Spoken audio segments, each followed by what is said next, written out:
It's nice to meet you, a fellow Andy Nation today. Andy's on Andy's. Nice to Yes, meet you I as love well. it. I've been a huge fan of Pied Piper since season one, and I've always consistently said on the podcast, why can't we have more Harley? Why is he not coming back? Where is he? I remember when you came back in season six. I it surprised me because we have a mutual friend, you and I, Jess Carson, who Yes. yes, who wrote her first episode with you, and this one, which I think is Yes, amazing we that you're did. coming back for one of her final episodes. She might be watching this later, so hi Jess, hope you're Hi, well. Jess. So first of all, were you excited to to finally get asked to come back for, because sometimes when we usually see Pied Piper, we see him like for one episode and that's it, but now we get to have you for several episodes back to back. Was that something you were actually hoping for at some point? Like, hey, I kind of want to stick around, have fun with the kids and so on. Um, in short, yes. I mean, you know, on a really basic level, all actors like to work and like to work on projects as like big and storied and viewed as this. But personally, I just love this guy, this character, more than maybe any other I've ever played, and I love the group of people at the Flash, which has changed over the years, and somehow they maintain a standard of like really good people throughout the cast and crew. So it's like a fun set to be on. Every shoot is a new adventure. Like I feel like every time I've been back, I've been doing something that I've never done before, whether it's like blowing up cars or like, hand-to-hand combat or like speaking French or like it's always a new adventure. And so, yeah, I've been really fortunate over the years to pop back up here and there. And so when I heard that this was going to be the last season, I held a little candle of flame in my heart of like, I would love to come back and finish it out, even just for one, or even just a cameo, even just a brief hello, something just to kind of put a period on that sentence. But there are lots and lots of characters, and I knew that there were lots of loose ends to tie up in the narrative, and so I kind of wasn't holding my breath. And so then when I got a call about an availability check just to see where I was at and if I was available, and luckily I was, and I said, okay, it's happening, maybe. And I got cautiously really optimistic that I would have like one, and then when I heard that it was going to be more than one, it's just really super gratifying. Like I said, I've always loved the character, but I know that he's also something of a cult sort of fan favorite. So I'm happy for all those folks that have wanted more Piper all along. It's very flattering to be one of the few that was able to be, and actually not a few. There are quite a few guest stars coming back for this final season, which is amazing. But I'm very proud to be one of them.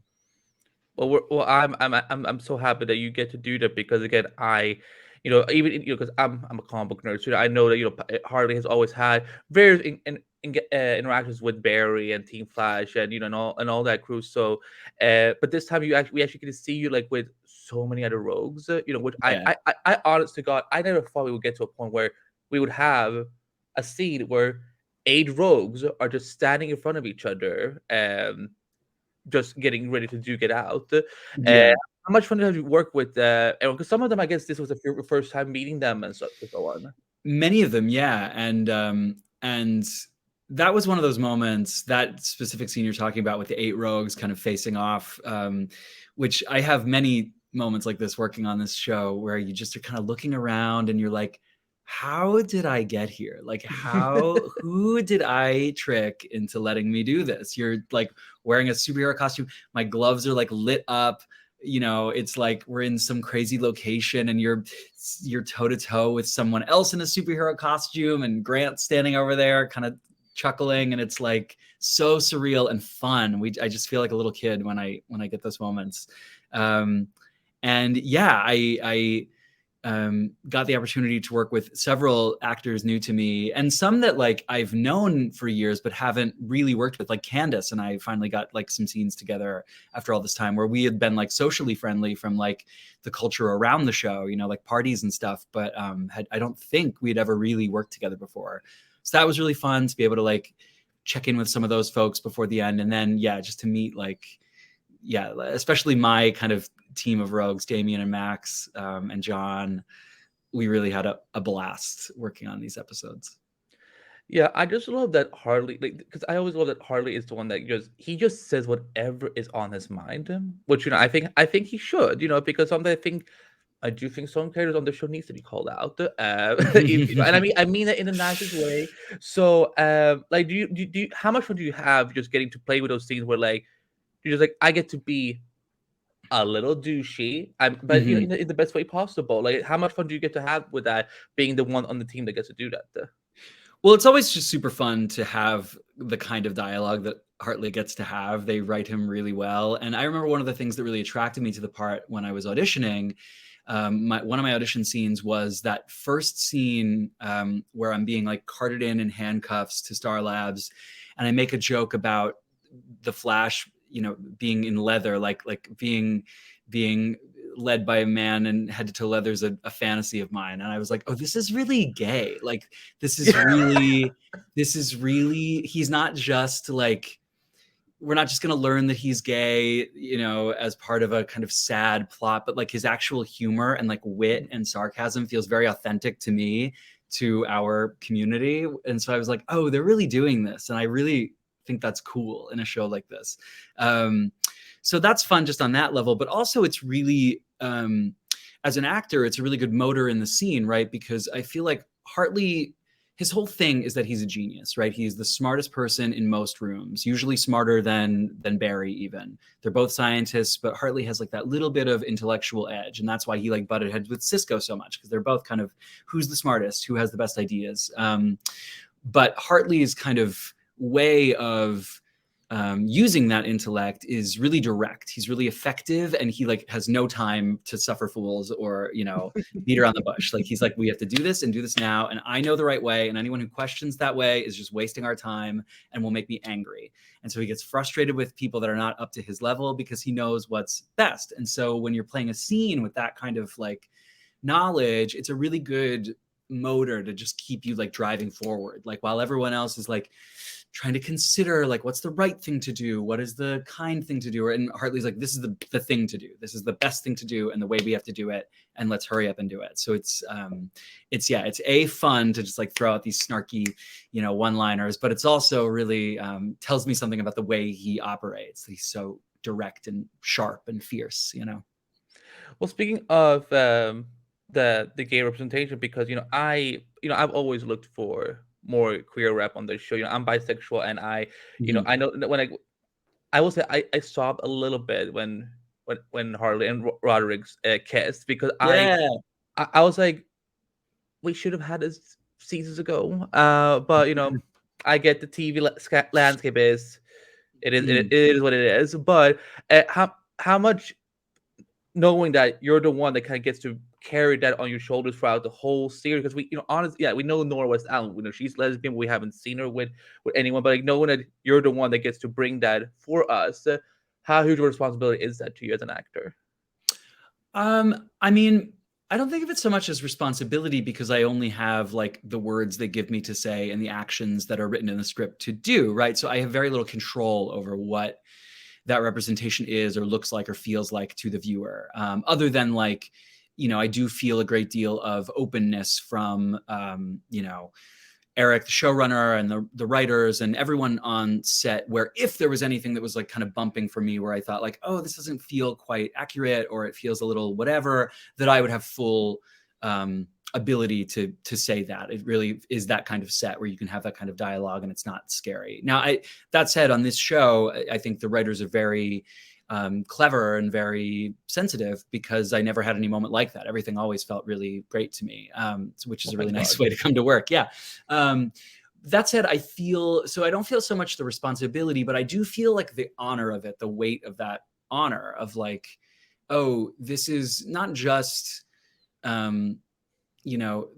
representation on a show in a genre that one might think isn't going to have that kind of representation. But the fact that Piper has been canonically out since the 90s, this is a bigger piece of queer representation history than even like my involvement in this adaptation of the source material, right? Like, to get to play Piper at all is to pick up a mantle that is was huge and risky when they started it in, the comics. And so I feel that, and it just is like, yeah, it's just like a cool thing that I can have in my cap forever. I feel like they should like put it on my tombstone. Not that I want to be buried, I want to be cremated, but it's something I'm very, very proud of. And so I feel more the responsibility, not so much of like handling the gay representation, but of like being a good and fun and likable and hateable and interesting Pied Piper for the people that have loved him since then and before. That I feel the responsibility of, for sure, of like, this is an iconic character that it means so much to some people. And obviously the show is its own entity and takes its own artistic licenses with these characters. But right now I'm the only live action Piper there is. And so, you want to do right by the people that created him, by the people that have loved him far longer than I have even known about him. And so, yeah, to hear, that on the whole, the fan feedback has been really good on me and on Piper, really warms my heart. Have you, in between seasons, like gone back to the comics and like just looked at various things that he's gone through and hope, oh, maybe I get to do that this one day, or I get to do this one day, or like what, like how much engagement do you have with the comic side of Piper?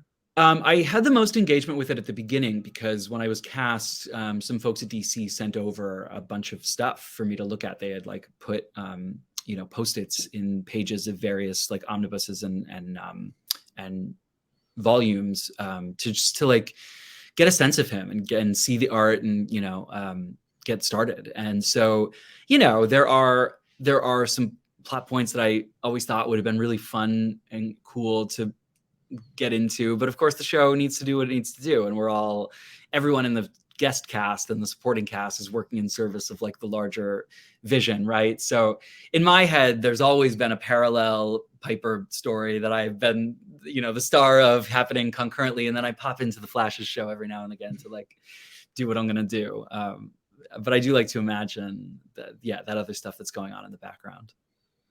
Now, I know we have you for a couple more weeks. Would you say that by the time we finish this arc, we get a closure for Pied Piper, or might we see you later in season 9? I mean, I don't know how much I'm allowed to say, but I felt very satisfied by the last scene that I shot. And I think there's in thinking of his larger arc throughout the series, throughout all 9 seasons, I think beginning in 902, where I make my reappearance in season 9, you are beginning to see what I think of as like the kind of macro ending of his story, which is that for when we first meet him, he has been kind of abandoned by and betrayed by this father figure in Harrison Wells, which has set him down this villainous path, a lot of which is sort of manifest in him trying to prove that he is a genius, is effective, can be scary to people that, he perceives as having crossed him. And so for the entire series, I feel like in these little glimpses that we get of him, you see him trying to prove himself, trying to be like respected, trying to show everyone that he does have the best idea and is a force to be reckoned with, even though he's like little and has glasses and is gay and is whatever, like not someone that people might be intimidated by. He can be really scary and really intimidating. And then when, Barry comes to him like for help and, they sort of come up with a plan of what to do, and Barry kind of acquiesces to going with Piper's ideas, like that is so gratifying for him. Like this guy that he has been trying to be better than for the better part of 10 years because his like father figure, Harrison Wells, seemed to like this guy more. It's like this sibling rivalry that's been going on. Finally, Barry really sees and like respects Hartley, or at least Hartley is finally aware of that, even if Barry has respected him all along. And so that, I think, is the most satisfying bit of closure, beyond what the actual like last scene we get of Piper is. I think it's a satisfying ending. And then once that's happened, you get a little bit of time where you get to see Piper kind of like loosen up a little bit and not be quite so like fierce the way he has been, but like be a little looser, a little more funny.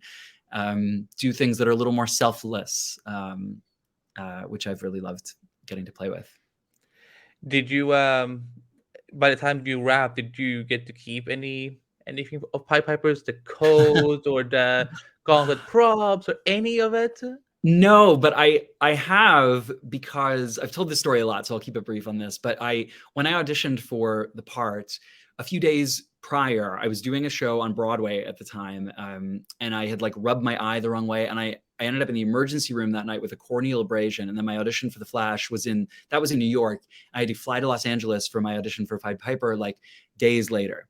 And so I couldn't put my contacts in, so I had to wear my glasses to the audition, which are those glasses. So like I auditioned, I got it, and they liked the glasses so much, they ended up buying several exact copies of my personal glasses to be Piper's glasses.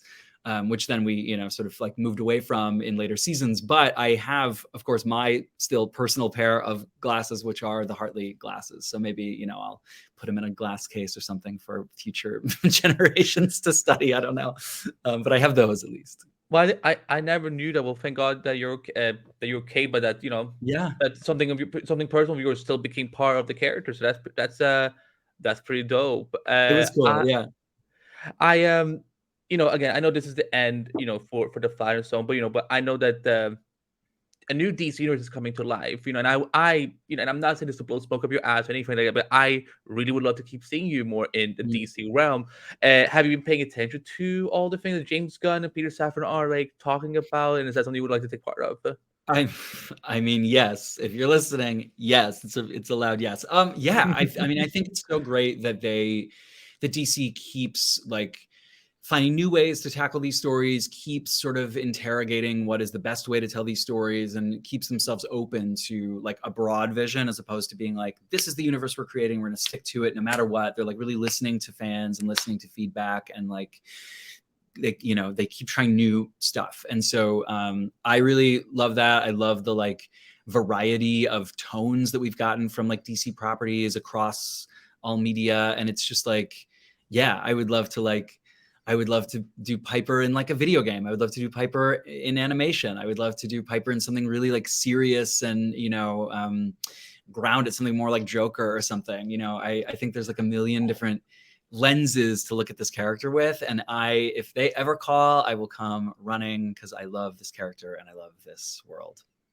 Oh my God, like a Pied Piper movie like the Joker, like, oh my, I kind of would kill for that. There's a lot there, right? Like you're right. There are like a lot of Piper stories that we didn't get to in the source material. And who knows? Again, I've learned not to sort of like hope for things or wish for things, but since you asked, if anyone out there's listening, I'm in.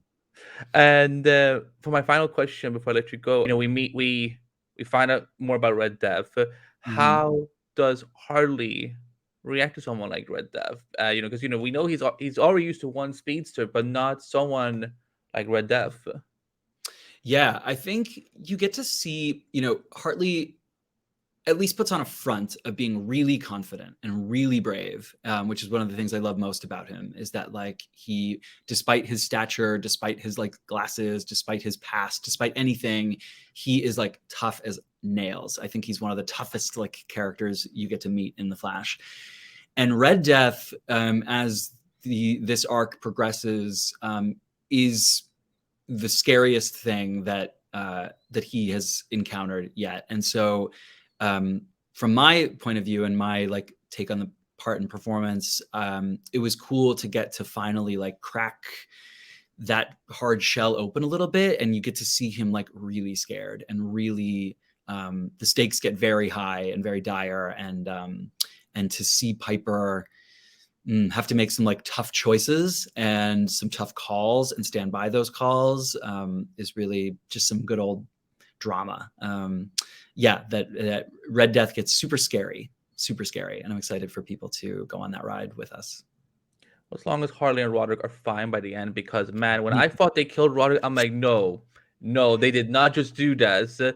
And instead me and Joel, who plays Roderick, we were laughing so hard about like man, this guy, like, we gotta like wrap him in bubble wrap. He just keeps getting into trouble around like Hartley. God love him, but he's getting his boyfriend into some serious trouble. Gotta protect him. Yeah, but Andy, thank you so much for your time. Thank you for what you've done with this character. Again, for someone who, yeah, you got to appear in, one-offs here and here and so on. I think you're one of the few characters that got to do so much and show so many layers to sort of rich characters. So thank you for what you've done for Pied Piper. Hopefully it's not the end. Maybe, I don't know, hopefully Todd Phillips, like, listen, once Joaquin Phoenix is done, maybe he's like, what's the next character I can take to the big screen and just do something really dark. Write your senators, write your Congress people. I'm game. But right. But thank you so much. And what do you have coming up that you can tease people about? I can't really say anything about anything upcoming other than this run of episodes on my acting side, but people may not know that I am also an author of fiction. I've published 4 books of fiction for young adults through Abrams Publishing, available where all books are sold. And just this past fall, I published a young adult called Fraternity that has similar spooky gay representation, similar supernatural qualities. So I think fans of Pied Piper might really like that book. So it's called Fraternity, and you can find it anywhere books are sold, written by yours truly. Okay, I'll add some links to when this goes live so people can check it out. I appreciate that. Fantastic. Fantastic. Well, thanks so much for taking the time with me and having me on. Of course. And thanks to all of you out there listening. I hope you enjoyed the season.